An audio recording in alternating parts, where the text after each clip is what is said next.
ayaw nila magpakita ng panty. Pero ang mga bro, habang nag-i-endorse sa mga kung ano-ano, nakapanty bra naman. Pinagkaiba, pang pelikula. So si Solen, ang babaeng panty ay go. So that's good sport talaga. So feeling ko talagang the role is for men for Solen. Alam nyo, aaminin ko po, na noong una, di wala pa po si Solen, eh ako po yung unang nakitaan ng panty dito, nagpakita ng panty. Eh ngayon, hindi yung ano bago siya mag-draft. Eh ngayon, sabi ganun ni Direk, alam mo, Bebs, kung hindi ka lang na-draft mo ng nanay ni mo, ako na sana eh. Sabi nga, una po ako, hindi mo ba sinabi? Ano nagpanaginip ko? Wala, hindi ka na legit. Hindi na. Gawa ng kwento eh. Thanks, Miss Bev. Go, Jude. Yun na ba yun? Okay. 2 more questions. Okay, this side naman. Chris, ayos pa yung mic, please. Pakisabi yung name tsaka yung vlog side, please. Thank you. Hi, I'm Marco. Kwento ni Toto. Sa writer lang po. Yung story ba ng The Possessed, meron ba siyang pinagkuhaan na parang base lang siya or parts no?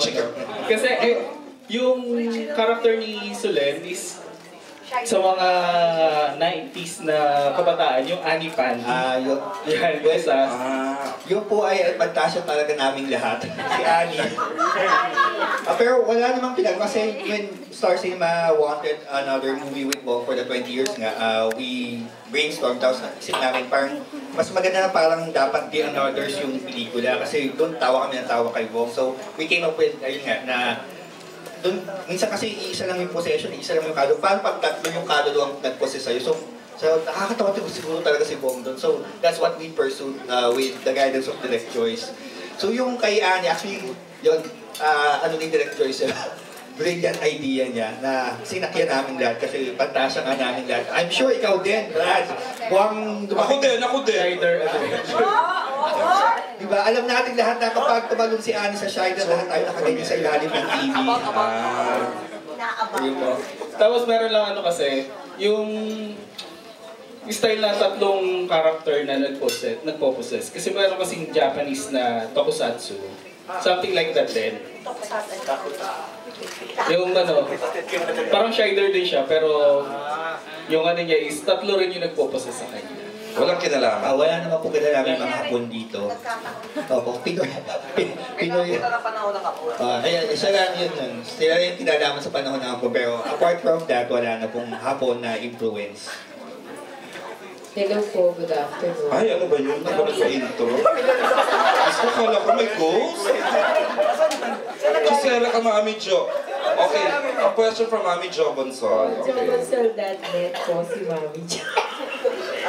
Kasi po, ang tanong niya, hugutin ka na rin na. Before my question, I'd like to say, Binibining Joyce, hinahanap ka every year tuwing Binibining Pilipinas.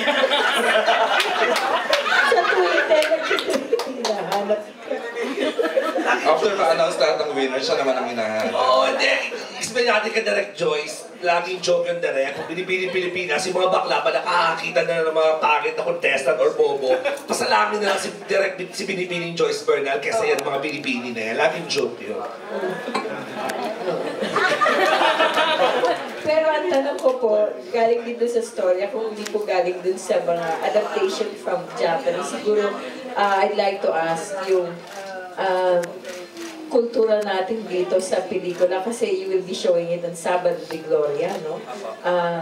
Yung paniniwala sa sapi, ang paniniwala ng Pilipino tungkol sa mga multo at kung kailan mabubuhay ang Diyos. Opo, yung scare factor dito, no? Wala bang medyo stories na nakakatakot nung ginagawa niya yung movie katulad dun sa The Anothers?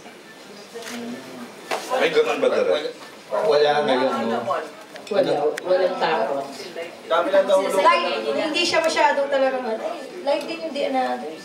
Pero doon kasi parang yung bahay pa lang. Oo, mayroon. Meron yung Dito parang Wala yung takot ba? Ayun gano'n, cover face ng takot? Meron din. wala. Nakakatakot lang yung na mahulugan ka ng kayumito kasi nababagsakan ng kayumito. Pag malas ka, yun na nakakatakot lang doon eh. Masakit. Pero so far, wala. Pero yung mga ghost talaga, yun lang ang idea, scary sila pero hindi nakakatakot. Hindi. Family, it's a comedy movie talaga. Mga ano lang yan, mga gulatan, gano'n. Pero hindi masyadong scary na Parang siyang The Anothers, mas malala lang. Ha? Malala lang siya sa mas gago lang siya. Gusto ko yun. So, PG po ito, hindi G. Ewan ko sa panty ni Sulena. Doon lang ako natatakot. Sa panty niya. Malalaman natin before the Holy Week. Oo, eh. Before the 19th. Oh. Nung nag-shooting kami ng finale, nagkaroon po ng problema yung production namin. Nawawala yung panty ni Sulena. Oo. Nawawala. Matiluwi. Nawawala yung panty. Nasuot niya, tapos sinubad, tapos nilagay. Kasi tatlo naman yun. Ano ba naman yun? Hindi pa gamit sa reserva. May suspect kami, pero kamay lang. May suspect Kumamput ako. lang eh. SM ang initial. Hindi ko kumuha ng smoke. Hindi ako, ang kinuha ko yung panty ni Sweet. Tanggal kay Sweet. G3 ni Sweet. Ang sayo naman itong chika. Alam mo, nakakatakot yung Ako natakot ako dun when I was ready kasi yun yung first shooting day ko. Yung death scene ng tatlong ghost. Kasi ghost ka. Natakot ako ng very slight. Kasi parang,